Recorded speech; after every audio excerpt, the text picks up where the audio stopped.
হুম বিসমিল্লাহির রহমানির রহিম। আসসালামু আলাইকুম ওয়া রাহমাতুল্লাহি ওয়া বারাকাতুহু। আপনাদের মাঝে আমি ছোট্ট একটি ভিডিও উপস্থাপন করব। এই ভিডিওটির মাধ্যমে আমার এই জমির বর্তমান যে অবস্থাটা আপনাদের সামনে তুলে ধরব। আমার এই জমির প্রায় বয়স 1.5 মাস। আমার জমির এই চারাগুলো আপনারা দেখতে পাচ্ছেন কীরকম সতেজ আর কীরকম সুস্থ আছে, আর প্রত্যেকটা গাছে কি পরিমাণে লতা আসছে আপনাদেরকে একটু দেখাই।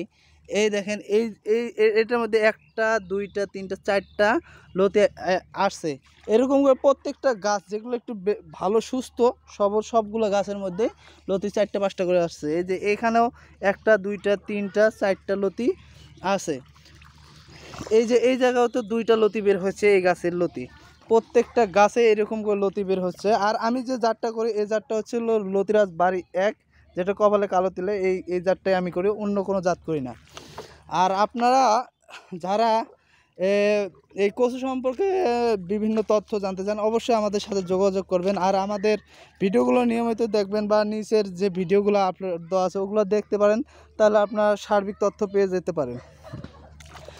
আর আমরা সবসময় এটার মধ্যে তদারকি করি। এই যে আমি আমার ছোটো ভাই এটা আবার নিড়ানি দিচ্ছি, কারণ কি শ্যাওলা পড়ছে, কিছু ঘাস হয়েছে, প্রায় 8-10 দিন তারও বেশি হবে, 10-15 দিন ধরে আমরা ইয়ে করি নাই, মনে লাড়ালাড়ি করি নাই বা নিড়ানি দেই নাই, এর জন্যই। আর আপনাদেরকে অবশ্যই মাথায় রাখতে হবে যে এই গাছটা এরকম, আরেকটা গাছ আর ছোটো, এগুলো গাছের মনে করেন একটু যত্ন করতে হবে, তাহলে আপনার ফলাফল ভালো হবে। না হলে আপনার ইয়ে করবে না। এই গাছটা এখন তাড়াতাড়ি বৃদ্ধি করা কীভাবে করবেন, এটাই কিন্তু ছোটো।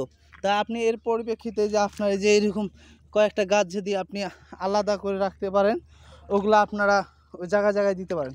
কারণ কি একই জায়গার মধ্যে সবগুলো গাছ যে একই রকম হবে এটা কোনো ইয়ে নাই, নিশ্চয়তা নাই, কম বেশি হতে পারে। দেখেন আমরা এই যে এই গাছগুলো দেখেন, এগুলোর মধ্যে 6টা 7টা করে লতি আসছে। এই যে এই গাছটার মধ্যে একটা দুইটা তিনটা চারটা লতি অলরেডি আছে। এটা একবার সুস্থ গাছ, এটার একটা দুইটা তিনটা চারটা 5টা 6টা পাতা আছে। প্রত্যেকটা গাছ, যেগুলো গাছের মধ্যে 5টা 6টা করে পাতা আছে ওগুলো মনে করবেন এটার মধ্যে আর কোনো সমস্যা নেই, এটা একবার মনে সুস্থ স্বাভাবিক আছে।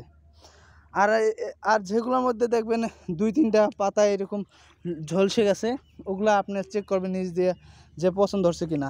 আমার এই জমির মধ্যে দেখেন এতগুলো ইয়ের মধ্যে অনেকের লতি বের হচ্ছে, কিন্তু মাঝখান দিয়ে দেখেন আবার দিতে হয়েছে। কারণ কি কচু একটা পচনশীল জিনিস, এটার মধ্যে আপনার 2-একটা কম বেশি হতেই পারে।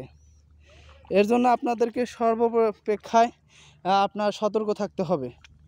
আর আপনার জমিতে ঘাস হইতে দেওয়া যাবে না, তাহলে আপনার এই ফলন তেমন আসবে না। দেখেন লতিগুলো কত সুন্দর হয়ে বের হচ্ছে। এটার মধ্যে 4টা লতি বের হয়েছে। প্রত্যেকটার মধ্যে 4টা 5টা করে লতি আছে, আপনাদেরকে আমি সরাসরি দেখালাম।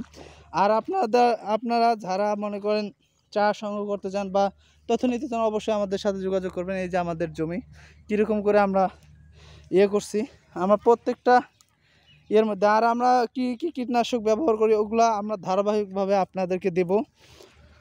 আর সব সময় আপনাদের উচিত যে প্রতিদিন একবার হলেও আপনার জমিটাকে পরিদর্শন করে আপনার সমস্যাগুলো বের করা। না হলে মনে করেন ফালায় রাখলে আপনি তেমন একটা আশানুরূপ ফলন পাবেন না। যত পরিশ্রম করবেন তত আপনার ফলাফল ভালো হবে ইনশাআল্লাহ। তা আমি ভিডিওটি বেশি দূর বাড়াবো না, এতটুকুই। আপনারা শেষ কথায় একটা কথা বলি, আপনারা যদি পরিশ্রম হতে পারেন তাহলে আল্লাহ তাআলা আপনাকে ভালো একটা পর্যায়ে নিয়ে যেতে পারে। আমরা আমরা যে পরিশ্রম করছি অবশ্যই এখান থেকে টাকা বা প্রফিট আর্নিং করার জন্য পরিশ্রমগুলো করতেছি। তা আপনারাও করলে আপনারাও স্বাবলম্বী হতে পারবেন বেকার না থেকে। ভিডিওটি যদি ভালো লাগে অবশ্যই লাইক কমেন্টে আপনার মতামত জানাবেন। আর আপনারা যদি আমার চ্যানেলে নতুন দর্শক হন অবশ্যই চ্যানেলটিকে সাবস্ক্রাইব করে পাশে থাকবেন। আসসালামু আলাইকুম ওয়া রাহমাতুল্লাহি ওয়া বারাকাতুহু।